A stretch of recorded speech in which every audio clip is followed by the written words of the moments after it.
बैरिज़म Asia के सबसे बड़े गुलेलाला के बाग यानी Indira Gandhi memorial tulip garden Srinagar में इस वक्त मैं मौजूद हूं, जहां पर आने वाले सीजन के लिए तैयारियां अभी से ही जोरों शोर से जारी हैं। जहां आपको बता दूं कि इस साल महकमे की जानिब से यानी महकमे फ्लोरिकल्चर की जानिब से बाग में 1.7 मिलियन नए ट्यूलिप बल्ब्स लगाए जा रहे हैं और माना जा रहा है कि इस साल जो ये तादाद जो बड़ी है ये सयाहों को अपनी तरफ माइल करने में बड़ी हद तक कामयाब होगी। और इसके साथ साथ ये भी हमें देखने को मिला है कि पिछले साल जो खाली पैचेस बाग में नजर आ रहे थे उन्हें भी फिल करने की इस वक्त कोशिश की जा रही है।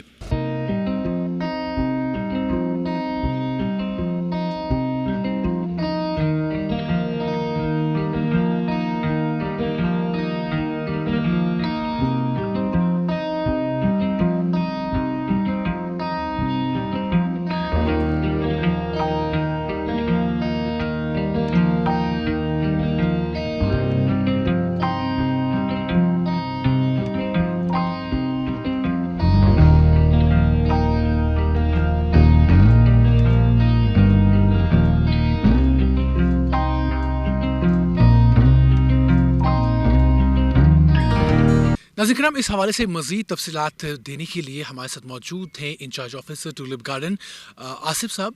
आसिफ, बताइएगा कितने टूलिप बल्ब्स हैं इस साल लगाए जा रहे हैं और थोड़ी सी इसकी तफसीलात सबसे पहले। देखिए, पहले तो I welcome you to this prestigious garden. As you know that it's an international recognized garden, an internationally acknowledged garden. Basically, it's one of its type, being the Asia's largest tulip garden. Tulip की बात करें तो यहाँ पे हर साल हम कोशिश करते हैं कि यहाँ की जो बल्ब क्वांटिटी है वो हम इंक्रीज़ करें।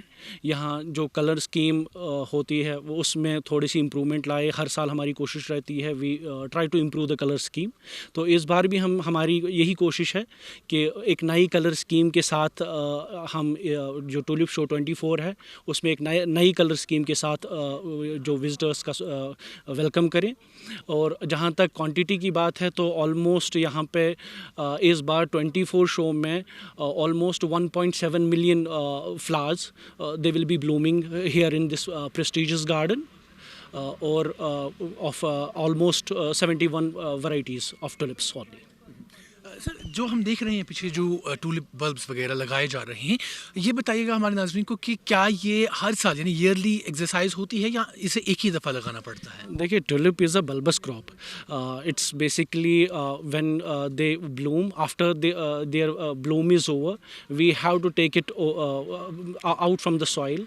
Then it is a very hectic process, right from its harvesting, then it is grading, cleaning, and then we have to store it at a particular temperature for the rest of the months till November comes, and after November 15 तो इसकी फिर से planting होती है। तो ये इसको बड़ी मेटिकुलसली इसको प्लान करना पड़ता है। इसमें टुलिप में बेसिकली देखिए ये जो इसकी जो लार्जेस्ट प्रोड्यूसर है इसका दैट इज़ नीदरलैंड्स। तो नीदरलैंड में जिनकी अपनी वैरायटीज़ है, यहाँ जैसे हमारा टुलिप बल्ब है ये सिर्फ हमारा डिस्प्ले गार्डन है, तो we display only the varieties. इसकी जो बल्ब प्रोपगेशन है that is a different this process. उसमें आपको एक अलग प्रोसेस चाहिए कैसे आप बल्ब ग्रो करें। लेकिन जहाँ इसकी बात है तो इसको हर साल हमें निकालना पड़ता है और हर साल उसके बाद फिर जो हार्वेस्ट हमारा निकलता है उस प्लस जो बाकी हम इंपोर्ट करते हैं दैट कंबाइंड लेके फिर से इसको प्लांट करना पड़ता है। तो जब यहाँ से निकाल के इसको क्या कहीं किसी स्टोरेज में रखा जाता है या फिर ज़मीन में ही रखा जाता है, किस तरीके से इसकी? देखिए, टुलिप मैंने पहले ही बोला it's a very this sensitive crop.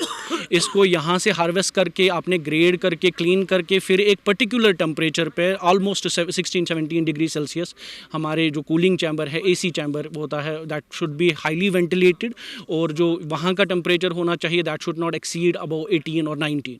तो जो सूटेबल स्टेबल टेम्परेचर है इसका स्टोरेज का, that should be 16-17 for the rest of the months. उनमें ये ट्यूलिप क्या है कि आफ्टर हार्वेस्ट ये अपनी प्रोसेस स्टार्ट करता है टिल जो इसकी अपनी फिजोलॉजी है अप टू नवंबर, ये ऑलमोस्ट इसके बल्ब के अंदर ही कंप्लीट होती है। तो टिल उसके नवंबर आते आते फिर इसको प्लांट करना पड़ता है, एंड उसके बाद इसकी नई दूसरी प्रोसेस स्टार्ट होती है रूटिंग वगैरह की, and after in the month of the March we see the bloom. साहब ये भी जानना चाहूँगा कि ये जो बल्ब है इनकी जो तादाद है पिछले साल से इस साल कितनी बढ़ी है? देखिए हमारी कोशिश रहती है कि हर साल हम टुलिप की क्वांटिटी जो है in terms of this number of tulips planted ये इंक्रीज़ हो। ये मुमकिन है जैसे एक्सटेंशन ऑफ एरिया, जैसे हम कोशिश करते हैं कि थोड़ा और एरिया इसके टुलिप के अंडर आए। तो इस बार भी हमने कोशिश की है कि टुलिप में जो एरिया अंडर प्लांटेशन है वो इंक्रीज़ करे। तो पिछले साल अगर जो क्वांटिटी थी, लेकिन इस बार हमारी है 1.7 billion bulbs, tulip bulbs, daffodil and hyacinth and muscary also.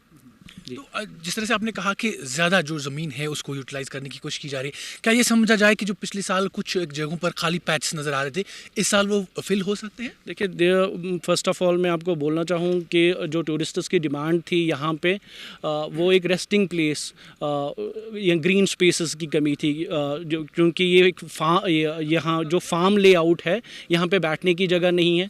तो इस बार हमने जो एक्सट्रीम लेफ़्ट एंड जो एक्सट्रीम राइट या at the end of the garden कुछ ग्रीन स्पेसेस बनाई है, वहाँ पे भी हम tulip and daffodil along with the other bulbous crop लगा रहे हैं।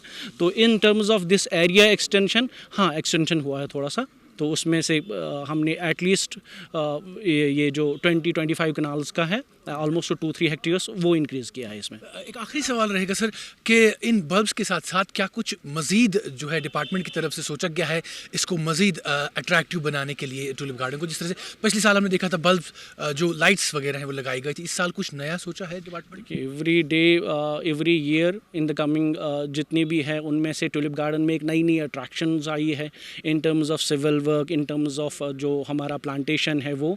और दूसरा मैं बताता चलूँ आपको कि यहाँ पे हमारा एक दूसरा ऑनगोइंग प्रोजेक्ट है, that is sakura project, that is ongoing, that will add in the years to come will add more attraction to this.